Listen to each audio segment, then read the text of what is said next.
I always thought humiliation would come with shouting, with red faces, with someone pounding a desk until the walls shook.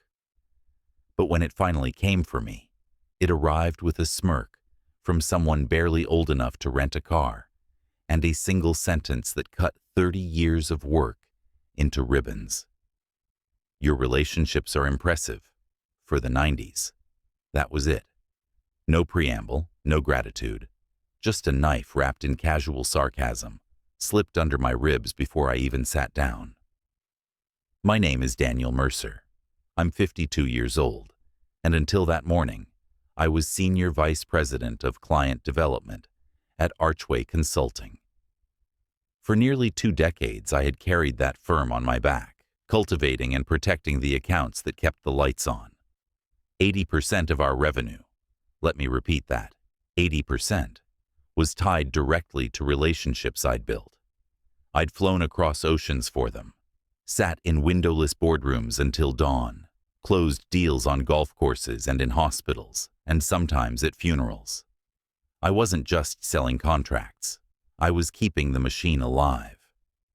The office she summoned me to was nothing like the one I'd built my life inside. Clean white walls, minimalist furniture, the faint hum of some abstract art screen flickering in the corner, like it had more authority than the people in the room. She sat behind a glass desk, posture perfect, hair pulled tight, expression neutral, except for the faintest upturned edge at her mouth. Her name was Stephanie Ward, 23 years old, promoted faster than anyone in the company's history, mostly because she spoke the language of hashtags and funnels and buzzwords that made older board members clap like trained seals. I stepped in expecting some kind of conversation. Recognition, maybe. Even if she wanted to move in a new direction, surely there would be acknowledgement of what I'd done. Instead, she kept her eyes on the termination papers, like they were the only living thing in the room. She slid them across the glass, as if handing me a drink menu. "It's time we transition leadership into a new era," she said without looking up. "The company lives in the digital age now. We don't need to lean on outdated pipelines." Outdated pipelines. That was her name for clients who'd been with us longer than she'd been alive. Men and women who didn't take meetings without me, who ignored glossy brochures until I sat across from them, shook their hand, and gave my word. She dismissed all of it in 3 words, like brushing lint off a blazer. I didn't protest. I didn't remind her that her digital campaigns hadn't landed a single 7-figure contract. I didn't tell her about the last client dinner, where an executive whispered to me that Archway without Mercer wasn't Archway at all. I just sat there, pen in hand, and signed where she told me to. Then I set the pen down, stood, and offered her my hand. She looked startled for half a second, then recovered and shook it like she'd just closed another deal. I smiled. Not forced, not bitter. A real smile. Because in that moment, I understood something she didn't. She thought she'd just cut out the old deadwood, the relic clogging her system. But she'd just pulled the foundation out from under her own house. She thought my silence meant defeat. What it really meant was calculation. I walked out of her office with my jacket over my arm, moving past glass cubicles where younger staff stared at their screens, pretending not to notice me. I could feel the whispers already rising like static in the air. Some would call it the end of an era. Others would think I'd been outplayed by a kid with sharper elbows. Let them. By the time I reached the elevator, my pulse had steadied. I'd been in harder rooms than this one. I'd negotiated with CEOs who treated lives like poker chips. I'd stared down investors who threatened to pull hundreds of millions overnight. Compared to them, this 23-year-old manager was nothing but a paper cut. And yet, paper cuts bleed. The elevator doors slid shut, and in the reflection of the stainless steel, I saw my own face, calm, unreadable. That was the mask I'd worn for years, the one that let clients believe I was the safest man in the room. Stephanie Ward had just mistaken it for weakness.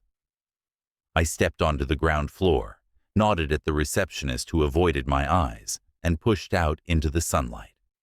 The city buzzed like always, cars honking, people rushing, deals being made in coffee shops and hotel lobbies.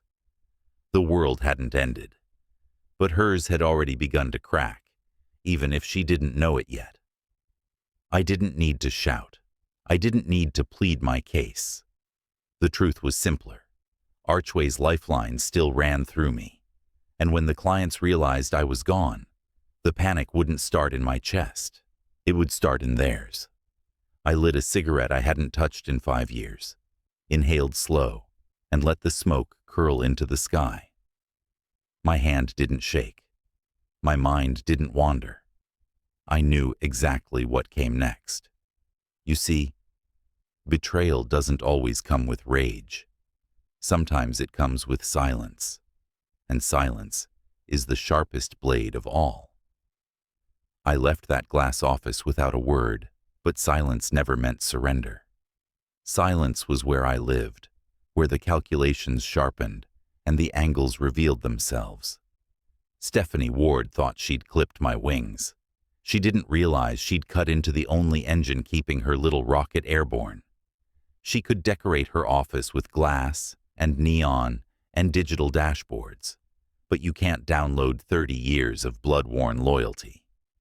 My name may not have been on the building, but the building stood because of me. I was not just a salesman. I was the architect of revenue, the man who sat in hospital rooms with clients who were too sick to finish their contracts, but trusted me enough to sign with shaking hands. The man who flew across continents to stand next to a grieving widow at her husband's funeral, just so she knew the firm she and her late husband built with us still had a human face. I was the one who remembered anniversaries, who knew which CEO drank bourbon neat and which CFO only took meetings after 9 because he wanted time to walk his kid to school. Those weren't transactions.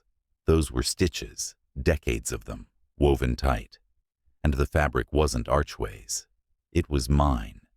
She celebrated my exit with champagne, I'm sure.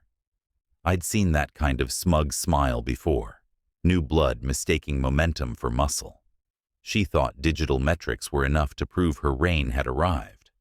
But every executive in that boardroom, even the ones who applauded her promotion, knew the truth. Their positions were safe because of the contracts I closed. The skyscraper they sat in, the bonuses they pocketed, the dividends that padded their retirements. All of it flowed from relationships she couldn't even pronounce.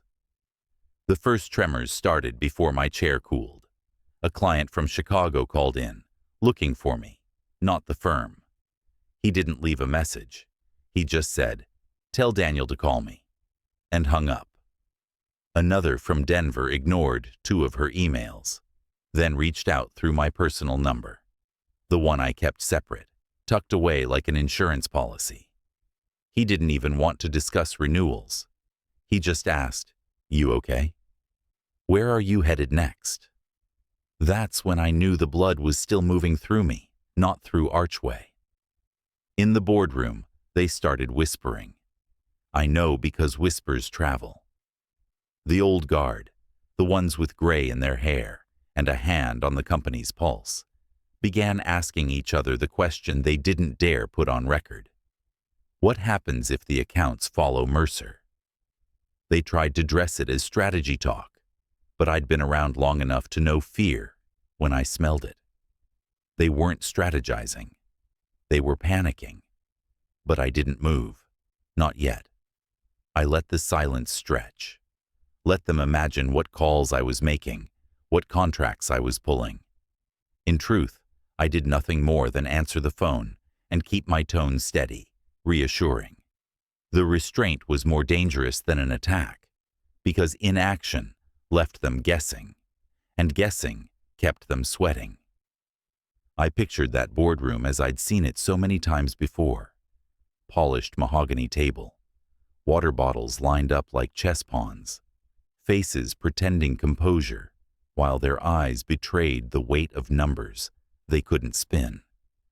Now, those same eyes darted from one another, wondering who would fall first when the revenue started bleeding. Stephanie's voice probably rang out sharp and confident, trying to convince them this was progress, a transition into the future. But confidence is brittle when it's untested.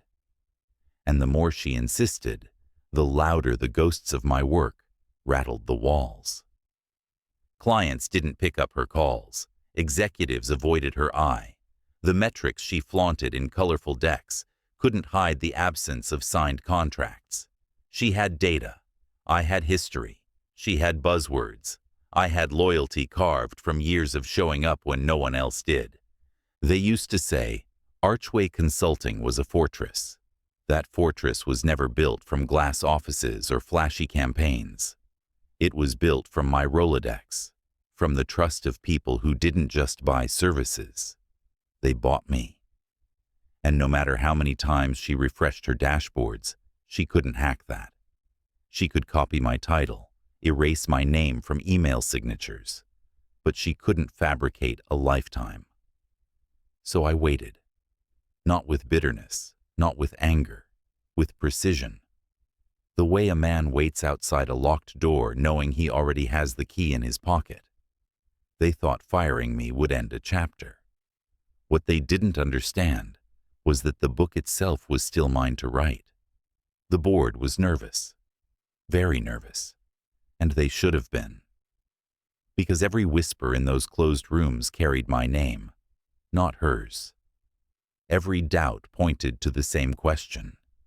What happens when the man who kept us alive decides he no longer wants to? I let them sweat. The calls didn't come all at once. They came like raindrops before a storm, soft, scattered, easy to miss if you weren't listening for them. But I was listening. I always listen. The first came from a client in Dallas. Old school, ran his company like a family business even though it was worth billions. He didn't bother with pleasantries, just asked, "Where are you now?" When I told him the truth, that Archway and I had parted ways, there was silence on the line. Then he said the words I'd been waiting for. "Where you go, we go." It repeated itself, almost verbatim, across cities, across industries, across decades of cultivated trust. A CFO in Chicago called me after midnight, his voice low, as if he were betraying a state secret. He told me he couldn't take another meeting with the new blood. He said she spoke in slides, not sentences, and numbers on her dashboards didn't tell him anything he could use. "When you decide," he said, "call me first." A week later, a law firm out of San Francisco, the kind that bill by the hour and make empires rise or fall, sent word through a mutual friend. They wouldn't renew under her. They'd wait. They'd follow. I treated each move like a tactician pulling pieces off a chessboard. I didn't gloat. I didn't rush. I accepted lunches. I took quiet dinners. I answered late-night calls with the patience of a man who's been here before. My moves weren't aggressive. They were deliberate. A pawn here, a rook there, until the entire board began tilting my way. What Stephanie thought was momentum in her favor was really gravity, pulling everything toward me. She scrambled. I could picture it without ever stepping into the office. Flashy new campaigns rolled out like carnival barkers, shouting into a void. Buzzwords like synergy and innovation sprinkled across every email blast. She launched digital dashboards with more colors than a fireworks show, numbers spinning and graphs pulsing as though animation could disguise emptiness. But contracts don't care about buzzwords. Revenue doesn't care about fonts. Clients don't care about fireworks. They care about one thing: trust. And trust doesn't transfer with a signature. It stays where it was earned. The board started to feel it. I know because revenue numbers can't be hidden forever. The pipeline thinned, deals stalled, stock dipped. What once looked like stability now quivered. Investors began asking harder questions, ones that couldn't be answered with slogans. When the quarterly review came, Archway's confidence cracked. Not a collapse, not yet. Just a tremor. Enough to make the room shift uncomfortably in their seats. But I didn't strike. I could have. I could have called a press contact, leaked stories, forced panic into daylight. I didn't. I stayed in the shadows, letting silence do the work. Silence is louder than rage. Silence makes them wonder what's coming next, and that fear is far more dangerous than any open attack. Meanwhile, she doubled down. I heard stories of her snapping at subordinates, demanding loyalty she hadn't earned, barking that the future was hers to claim.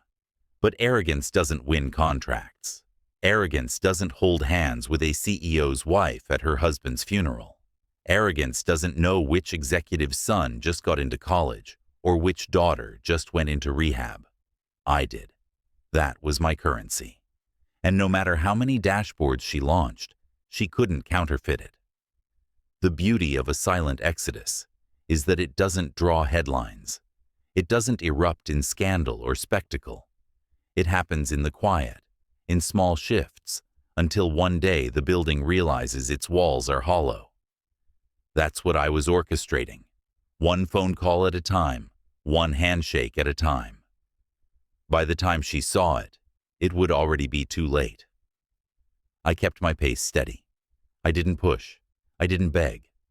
I simply listened when clients asked, "What's next?" And each time, I gave them the same phrase, soft but certain. "Where I go, you go." It was enough. Her arrogance was the noose. My silence was the knot. And every day she celebrated another digital win, she pulled it tighter around her own neck. The cracks weren't whispers anymore. They were echoes bouncing off glass walls, impossible to ignore.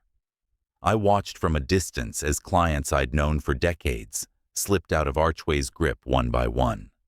Some left quietly, letting contracts expire without a fight. Others staged exits so deliberate, it felt like they wanted her to notice, wanted her to feel the sting of being dismissed. What had started as isolated defections became a pattern, and patterns have weight. They create rumors. They create fear. By the third quarter, the numbers told a story even she couldn't spin. Revenue was sliding, not in small dips, but in steady, jagged drops that pulled the stock price with it. The industry buzzed. Whisper networks spread like wildfire. I heard them through friends in Chicago, through dinners in Los Angeles, through a call with an old contact in London. The talk was always the same. Archway was unstable. The new leadership was inexperienced. The accounts were fleeing. Competitors circled like sharks, each one sensing blood in the water. And through it all, my name kept appearing. Not spoken loudly, but threaded through conversations like a shadow. They all knew who the clients trusted, who they'd follow when the time came. She didn't back down. She couldn't. Arrogance doesn't know how to retreat. Instead, she doubled down, puffing herself up in every interview she could land. She sneered at me without ever saying my name, calling the old guard obsolete, dismissing traditional client relationships as relics of a bygone era. She bragged about her vision, about how Archway was moving into the digital frontier. To anyone who didn't know better, she might have sounded convincing, but to those who did, she sounded desperate. I could have struck back then. I could have called her out, gone public, shredded her credibility in days. But a man who's built his life on patience doesn't swing when his enemy is already stumbling. I let her have her stage, let her strut and posture, because every word she spoke only deepened the pit she was standing in. You don't rescue a fool who insists the quicksand is solid ground. You just watch them sink. In the meantime, I built something else. I gathered, I compiled. Every missed renewal, every ignored email, every failed pitch that ended with a polite decline from a client who used to sign without hesitation. I tracked the revenue drop quarter over quarter, charted the spirals, marked the days when the board sold stock in their own company to shield themselves. I had screenshots, transcripts, whispered confirmations. I was building a dossier, not of opinions or bitterness, but of facts. Cold, undeniable, lethal facts. I didn't rush it. Each piece went into the file like a brick in a wall. Each statistic, each chart, each client's exit added weight until it was no longer just a folder of data, but a death sentence waiting for delivery. The kind of document that couldn't be argued with because it didn't carry my voice, only the voice of reality. I knew what it would do once it landed on the right table. It wouldn't just bruise her, it would erase her. The boardroom was fracturing. Some members tried to defend her, clinging to their initial gamble, unwilling to admit their mistake. Others, the ones with more experience, grew quiet, waiting for the inevitable. Silence in a boardroom is never peace. Silence is the sound of knives being sharpened. I stayed in the shadows. I made no speeches, no public appearances. I answered calls from old friends, nodded through dinners, kept my voice steady and my words sparse. That restraint did more damage than a campaign ever could. Because silence is its own kind of weapon. It forces people to imagine, and imagination is always crueler than truth. By now, the tension was unbearable. The industry knew something was coming. The board knew. She knew, even if she pretended otherwise. The hammer was hanging in the air, invisible but heavy, and everyone could feel it waiting to fall. But I didn't swing. Not yet. The morning I decided to deliver the dossier, the city felt unnaturally still. The streets moved as they always did, but to me everything had a sharper edge, every sound hollowed out by the knowledge of what was about to happen. I had carried silence for months, letting her arrogance tighten the rope around her own neck. But silence has a breaking point, and when it breaks, it doesn't whisper, it detonates. The dossier wasn't a collection of complaints. It was a mirror, a cold reflection of her failures, built line by line from the very data she worshipped. Contracts lost, clients defecting, revenues spiraling down like a plane without an engine. Every chart was labeled, every email sourced, every rejection documented. It was undeniable, a blade too sharp to be dulled by excuses. When the time came, I didn't just place it in the board's hands. I released it everywhere that mattered: regulators, auditors, and the industry press who lived for blood. One click sent years of loyalty and months of her mismanagement into the light. The board meeting was scheduled for 9. I arrived early, walked the hall like I had so many times before, past portraits of founders who understood what loyalty meant. The conference room door opened, and faces I knew well turned toward me, some relieved, some wary, all tense. She was already there at the head of the table, hair pulled back so tightly it looked painful, lips curled in that practiced smirk. She thought she was still in control. She didn't realize control had already slipped away. The chairman cleared his throat, but before he could speak, I slid the stack of reports across the table. Hard copies, bound, with tabs marking every section. "This," I said calmly, "is what happens when arrogance is allowed to masquerade as leadership." No theatrics, no raised voice, just the truth, heavy and immovable. She snatched the top report, scanning it with eyes that betrayed the first flicker of panic. Page after page revealed a collapse she could no longer hide. Revenue down 27%. 4 flagship clients gone in 3 months. Emails unanswered. Pitches dismissed. Her dashboards had promised growth, but the numbers told another story. The board leaned in, pages rustling like the sound of chains tightening. One director, a man who had once defended her, read aloud an email from a longtime client. In it, the client wrote, "Without Mercer, we see no reason to continue. Loyalty cannot be automated." The room fell silent. I watched her jaw tighten, her fingers clench the paper as if she could tear the words away. But words on the page carry more weight than words in the air. They don't vanish. They linger. Then came the moment I had been waiting for. Another director flipped to the tab I had marked in red. There, in bold print, was her quote, transcribed from the meeting where she had dismissed me. "Your relationships are impressive. For the 90s. The director read it slowly, his voice cutting through the tension. He didn't look at me when he finished. He looked at her, and in his stare was the truth. Her arrogance wasn't vision. It was rot. The chairman didn't need to call for a vote. The decision was already made. She tried to speak, stumbling through jargon, insisting the losses were temporary, blaming market shifts, even hinting that my interference was to blame. But the dossier left no room for deflection. The numbers weren't mine. They were hers. And numbers don't lie. Security entered quietly, almost apologetically. She paled as they stood behind her chair. The smirk vanished.